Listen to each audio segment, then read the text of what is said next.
Hello student, welcome to my YouTube channel. स्वागत है आपका मेरे इस चैनल पर। आज की इस वीडियो में हम पढ़ने वाले हैं आफ्टर एप्पल पिकिंग, एक पोयम जो कि आपकी क्लास 12th इंग्लिश मीडियम की स्पेशल इंग्लिश में लेसन नंबर 9 है और ये लिखा है रॉबर्ट फ्रॉस्ट ने।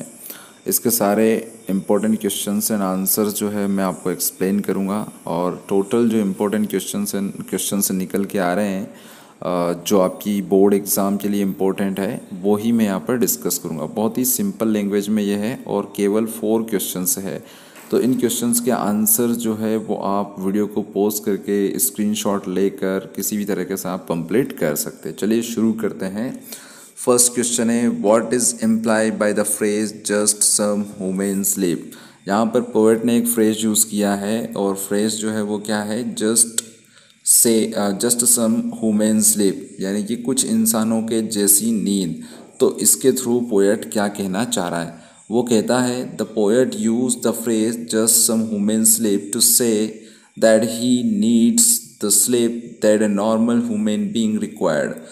फ्रेज जो यूज़ किया है पोएट ने, इसके माध्यम से वो कहना चाहता है कि उसे भी नींद की ज़रूरत है जैसे कि बाकी इंसानों की को होती है। बाकी इंसानों की तरह ही वो भी एक इंसान है, इसलिए उसे भी सोने की ज़रूरत पड़ेगी। Human being required rest after working for a certain time. कुछ घंटे तक या कुछ निश्चित समय तक काम करने के बाद हर एक इंसान को सोने की ज़रूरत पड़ती है, यानी कि रेस्ट की ज़रूरत पड़ती है। टू रिफ्रेश हिमसेल्फ, अपने आप को रिफ्रेश करने के लिए। It is a need of his body to take a rest after the work. ये ना केवल उसकी ज़रूरत है बल्कि उसकी बॉडी की ये ज़रूरत होती है, क्योंकि बॉडी पेन करने लगती है, ठीक है ना। और रेस्ट ना मिल पाने के कारण माइंड भी जो है वो प्रॉपर वर्क नहीं कर पाता है। इसलिए अगर आपने काम किया है तो थोड़े टाइम के लिए रेस्ट की ज़रूरत है। Therefore he works during the day and sleeps at night। और इसलिए इंसान क्या करता है, दिन के समय में काम करता है और रात के समय में आराम करता है, सोता है। The poet is overtired and wishes to sleep as normal human being। जो पोएट है वो एप्पल पिकिंग का काम कर करके बहुत ज़्यादा थक चुका है, इसलिए वो भी क्या है, अब सोना चाहता है, वो भी दूसरे इंसानों की तरह नींद लेना चाहता है। नेक्स्ट क्वेश्चन है, Why can't the poet rub strangeness from his sight? उसकी आंखों के सामने से वो स्ट्रेंजनेस रब क्यों नहीं कर पाता है, क्वेश्चन ये है। तो पोएट, देखते हैं आंसर क्या है। The poet is over tired of Apple picking. Poet जो है एप्पल पिक कर करके थक चुका है, काम कर करके थक चुका है। He has been sleepless for several nights, और कई रातों से वो सोया भी नहीं है, काम कर करके, यानी कि वो सोया भी नहीं है। His work is still not finished, परंतु इतना काम करने के बावजूद भी उसका काम अभी ख़त्म नहीं हुआ है। And the scent of apple making him drowsy, और ऊपर से एक तो नींद आ रही है, ऊपर से जो खुशबू है किसकी, एप्पल की, वो उसको और ड्रॉसी बना रही है। When he sees out of pane of glass, जब वो ग्लास पेन के बाहर देखता है, यानी ग्लास पेन से देखता है, तो क्या देखता है वो, everything looks different from his expectation. जैसा चीज़ों को वो सोचता है उसके से भिन्न वो दिखाई देती है, यानी कि जैसा उसको लगता है वैसी चीज़ें उसको दिखाई नहीं देती है। देयरफॉर ही कैन नॉट रब स्ट्रेंजनेस फ्रॉम हिज आइज, और इसीलिए वो अपनी आंखों के सामने से जो स्ट्रेंजनेस है वो साफ नहीं कर सकता, उसको रब नहीं कर सकता, यानी कि आंखों को मलने के बावजूद भी उसको जो दिखाई दे रहा है वो काफ़ी अजीब दिखाई दे रहा है। आपको भी पता है, कभी भी जब बहुत ज़्यादा तेज़ नींद आती है, अगर आप 1-2 रात से सोए नहीं हो और या ठीक से आप सो नहीं पाए हो, तो उसके बाद आपकी आंखों के सामने काफ़ी स्ट्रेंजनेस आ जाती है। कहने का मतलब है आप अपने घर में भी ऐसा लगेगा आपको, कई बार जब आप सोते हो ऐसी नींद जब आती है आपको, तो कई बार ऐसा लगेगा कि कभी शाम को उठे तो ऐसा लगेगा जैसे सुबह हो गई है ना, या दोपहर को उठोगे तो आपको ऐसा लगेगा कि यार बहुत ज़्यादा सुबह हो गई है, बहुत ज़्यादा दिन निकल आया है। ठीक है, तो हम कई बार जो है बड़े कंफ्यूज हो जाते हैं इस नींद के चक्कर में। तो इसलिए पोएट जो है वो क्या करना चाहता है, सोना चाहता है। देखिए वर्ड्स जो है वो आपके पास होना चाहिए, आंसर लिखने में आपको प्रॉब्लम नहीं होगी। इसलिए आप पोएम को भी बार बार देखिए, बार बार पढ़िए, उसको समझने की कोशिश करिए।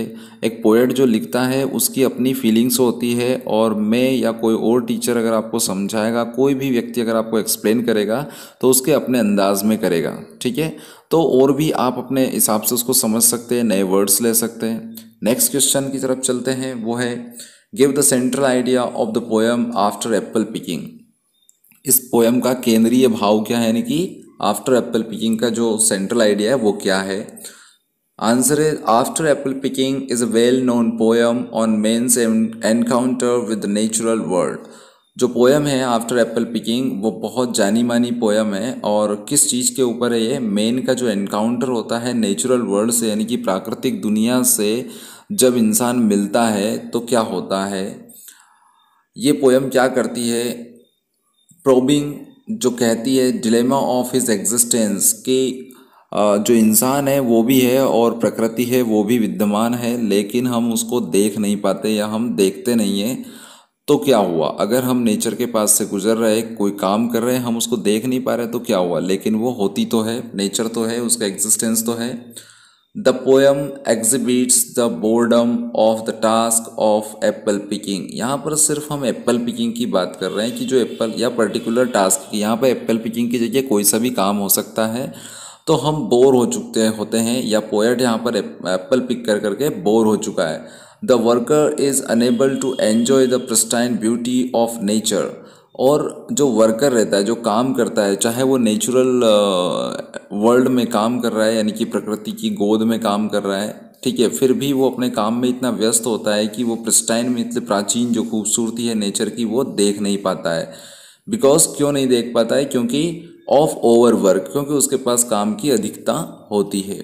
ही becomes over tired by the work of Apple picking. और यहाँ पर पोएट जो है वो क्या हो चुका है, ओवर टायर्ड हो चुका है, बहुत ज़्यादा थक चुका है एप्पल पिक कर करके। But still he has lots of work of Apple picking. परंतु अब भी इतना काम करने के बावजूद भी उसके पास बहुत सारा काम बाकी है एप्पल पिक करने का। ही डिज़ायर्ड ए ग्रेट हार्वेस्ट। साल के शुरुआत में जब उसने फसल लगाई थी तो उसने ऐसी इच्छा जाहिर करी थी, ऐसी डिज़ायर रखी थी कि बहुत ज़्यादा फसल का उत्पादन हो, विच ही डन, जो कि उसको हो भी गया है। The poem is trapped in the utilitarian ways of modern civilisation. Poem में जो पोएट ने ट्रैप किया है, मीन्स पूरी पोएम में जो इस तरह का जाल बुना है वो पूरी तरीके से कौन सा है, यूटिलिटेरियन, मीन्स उपयोगितावादी युग का। जो मॉडर्न एज है वो काफ़ी उपयोगितावादी है, तो उसी के बारे में उसने पूरी पोएम में डिस्क्रिप्शन किया है। In order to gain more the person become loaded of work and he has no time to enjoy his life. और ज़्यादा अर्न करने के चक्कर में, और ज़्यादा काम करने के चक्कर में उसके ऊपर वर्क का लोड आ जाता है, और उसके पास अपने खुद के लाइफ को एंजॉय करने का टाइम भी नहीं मिल पाता है। Even he has no time to take rest और स्लिप। यहाँ तक कि कई सारे लोग इतना काम करते हैं कि एंजॉय तो दूर की बात है, वो रेस्ट करने का या सोने का भी उनको समय नहीं मिल पाता है। मेन सीधी सी बात है कि आज का जो मॉडर्न सिविलाइजेशन है वो काफ़ी यूटिलिटेरियन है, मीन्स उपयोगितावादी है। जितना काम उतना पैसा मिलेगा, इस सोच के साथ वो काम करता है, इसलिए उसको आराम करने की फुर्सत नहीं मिल पाती है। नेक्स्ट क्वेश्चन है justify the title of the poem after apple picking. हमें ये जस्टिफाई करना है कि जो पोएम का टाइटल है आफ्टर एप्पल पिकिंग ये कितना सही है, क्या ये वाकई में अप्रोप्रिएट है, सूटेबल है या नहीं है। आंसर है after apple picking is a suitable title. बिल्कुल ये सूटेबल टाइटल है, लेकिन कैसे हैं ये आगे हम देखते हैं। इन दिस पोएम, इस पोएम में the poet gives his reflection on boredom of the work of Apple picking. यहाँ पर पोएट जो है क्या कहना चाहता है इस पूरी पोएम में कि वो काम कर करके इतना थक चुका है और ऊब चुका है कि अब उससे काम नहीं हो पा रहा है। यानी कि उसकी जो डिज़ायर है वो फुलफ़िल भी हो गई है, लेकिन उस डिज़ायर को फुलफ़िल करने के बावजूद भी वो क्या हो चुका है, पूरी तरह से ऊब चुका है एप्पल को पिक कर करके। एप्पल जो है वो एक्चुअल में क्या है, Apple symbolises a fruit of high worth from every point of view. यहाँ पर एप्पल जो है वो हर एक दृष्टिकोण से बहुत ही उपयोगी जो फल है या बहुत ही जो इम्पोर्टेंट वैल्यू रखने वाला फल है। देखिए, एक तो चीज़ ये है कि ये महंगा मिलता है, दूसरी चीज़ ये है कि ये हेल्दी भी होता है हमारे हार्ट के लिए, हमारी बॉडी के लिए। तो हर तरह से ये बहुत ही उपयोगी फल और कीमती फल है, तो उसको यहाँ पर सिंबल की तरह यूज उसने किया है। The poet gets a bumper harvest as he desired. जैसा कि पोएट ने इच्छा करी थी वैसा ही बम्पर हार्वेस्ट उसको मिलता है, यानी कि बहुत ज़्यादा फसल जो है वो एप्पल की उसके यहाँ पर होती है। And while picking the Apple he becomes over tired. और फिर क्या होता है, बहुत फसल तो बहुत हो जाती है, लेकिन फिर होता क्या है कि जब वो एप्पल पिक करता है यानी कि हार्वेस्ट करने का लास्ट टाइम आता है, तब वो क्या हो जाता है, पूरी तरीके से एप्पल पिक कर करके ओवर टायर्ड हो जाता है, यानी कि थक जाता है। He has a lot of burden and therefore. अब उसके ऊपर क्या है, बहुत सारा बर्डन है। बहुत सारा बर्डन है मतलब काम का बहुत ज़्यादा लोड है, और इसलिए he is unable to enjoy the beauty of nature. और उस काम के लोड के कारण जो है वो नेचर की ब्यूटी को एन्जॉय भी नहीं कर पाता है ना। The whole poem revolves around the conditions and views of the of the apple picker after the task of Apple picking. जो पूरी पोयम है यहाँ पर एप्पल पिकर का एग्जाम्पल उसने लिया है कि एक एप्पल पिकर की कंडीशन क्या हो जाती है काम करने के बाद, तो उसी के आसपास जो है पूरी पोयम घूमती है। तो कहने का मतलब है कि यहाँ पर एप्पल पिकर जो है वो कौन है, खुद पोएट ही अपने आप को ले लेता है और उसी के आसपास पूरी पोयम घूमती रहती है।